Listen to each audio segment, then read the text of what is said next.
دیکھیں، تب تک لوگ آپ کے ساتھ ہیں جب تک آپ کا ساتھ ان کے لیے فائدہ مند ہے۔ آج آپ ایک قدم پیچھے ہٹیں، آج آپ پہلے میسج کرنا چھوڑیں، آپ کو خود اندازہ ہو جائے گا کہ کتنے رشتے صرف اس لیے قائم تھے کہ آپ نے زبردستی قائم رکھا ہوا تھا ان کو۔ تو دنیا کو آپ نے سکپ کرنا ہے، ہر اس رشتے کو سکپ کرنا ہے جو آپ کے اور آپ کے رب کے درمیان رکاوٹ بنے گا۔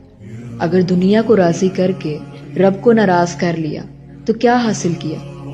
لیکن اگر دنیا کی پرواہ کیے بغیر آپ نے رب کو راضی کر لیا نا، تو ہمیشہ کی جنتیں آپ کی منتظر۔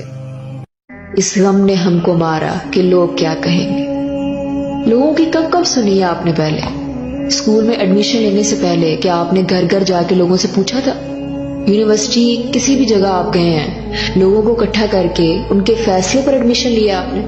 جب زندگی کے باقی معاملات میں یہ لوگ آپ کے لیے اہمیت نہیں رکھتے کیونکہ آپ سمجھتے ہیں کہ میرا کریئر ہے، میری زندگی ہے، میں ڈیسیژن لوں گا، میں ڈیسیژن لوں گی، تو جب بات اللہ کے حکم کی آتی ہے، جو دنیا و آخرت کی کامیابی ہے، ایک طرف دنیا کی کامیابی ہے اور جو دنیا و آخرت کی کامیابی ہے اس کے لیے آپ لوگوں کی طرف جانا شروع کر دیتے ہیں۔ جب سوال جنت کا ہے تو پھر کیوں لوگ اور ان کی باتیں اتنی اہم ہو جاتی ہیں ہمارے لیے؟